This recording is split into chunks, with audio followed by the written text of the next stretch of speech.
রূপার সঙ্গে ধাক্কাধাক্কি করতে গিয়ে একটা সময় উর্মি আগুনের মধ্যে পড়ে মৃত্যুর সাথে পাঞ্জা লড়ছে। হ্যাঁ বন্ধুরা, অনুরাগের ছোঁয়া ধারাবাহিকের আগামী পর্বগুলোতে আমরা এমনটাই দেখতে পাব। বিস্তারিত জানতে ভিডিওটি না টেনে একটা লাইক দিয়ে শেষ পর্যন্ত দেখতে থাকুন। রূপাকে জিজ্ঞাসা করে, তুই এত রাতে কোথায় যাচ্ছিস? তখন রূপা বলে, আমি বাইরে কাউকে দেখেছি মা। তারপর সূর্য পুলিশ অফিসারকে বলে চারিদিকে ভালো করে নজর দিয়ে রাখতে।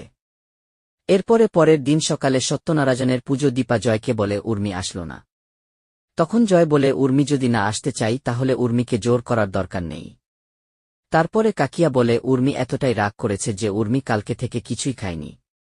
এদিকে রত্না দিদি বাড়িতে ঢোকার সময় এই কথা শুনতে পায়। তারপরে রত্না দিদি বাড়িতে ঢুকে সবাইকে বলতে থাকে, আমার মেয়ে কালকে থেকে কিছু খায়নি, তাহলে কি হয়েছে ওর?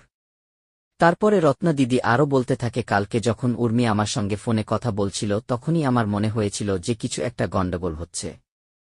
এরপরেই দেখা যায় উর্মি দরজা ধাক্কা দিয়ে তার মাকে জড়িয়ে ধরে কান্না করতে থাকে আর বলে, দীপা আর রূপা মিলে দুইজনা চক্রান্ত করে আমাকে মানুষের মধ্যে অপমান করেছে মা।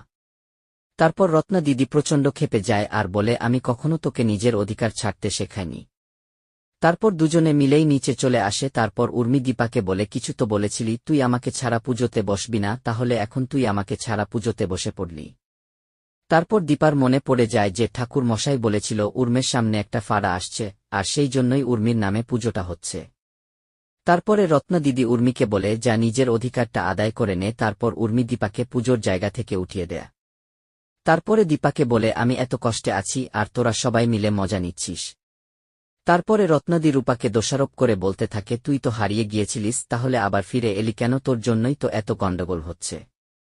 তারপর দীপা দেখতে পারে এখানে থাকলে গণ্ডগোল আরও বেড়ে যাবে, তাই দীপা সবাইকে নিয়ে বাড়ি থেকে বেরিয়ে চলে যায়। তখনও রূপা সেখানে দাঁড়িয়ে থাকে আর উর্মি দীপকে শূন্যের দোষারোপ করতে থাকে। তারপর রূপা বলে, কি করছো? একটু হলেই তো আগুনে পুড়ে যেত। এরপর ঘর্মি রূপাকে ধাক্কা দেয়। একটা সময় এই ধাক্কাধাক্কিতে উর্মি নিজেই আগুনের মধ্যে পড়ে যায়। এরপরে রত্না দিদি চিৎকার করে সবাইকে ডাকতে থাকে আর বলে, কে কোথায় আছো? আমার মেয়েকে বাঁচাও। তারপরে দীপা এসে ঘর্মিকে বাঁচিয়ে নেয়। এরপরে উর্মিকে একটা চাদরে জড়িয়ে নিয়ে সবাই মিলে উর্মিকে হাসপাতালে নিয়ে যায়।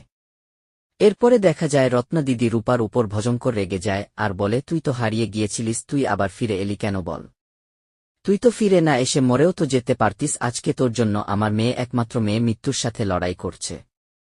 এসব কথা শোনাতে শোনাতে রত্না দিদি একটা সময় রূপাকে একটা থাপ্পড় মেরে দেয়। তারপরে রূপা বলে, বিশ্বাস করো আমি এইসব করিনি। তারপরে জয় বলে, এই কাজটি করেছিস, সামনে স্বীকার কর। তারপরে সূর্য সবাইকে থামানোর চেষ্টা করে।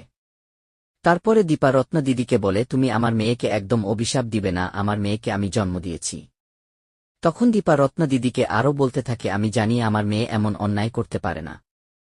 ঠিক সেই মুহূর্তে হাসপাতালের মধ্যে পুলিশ চলে আসে। এসে সবাইকে বলে, আমরা খবর পেয়েছি যে একজনকে মেরে ফেলানোর চেষ্টা করা হয়েছে, আর সেই জন্যই আমরা ইনভেস্টিগেশন করবই।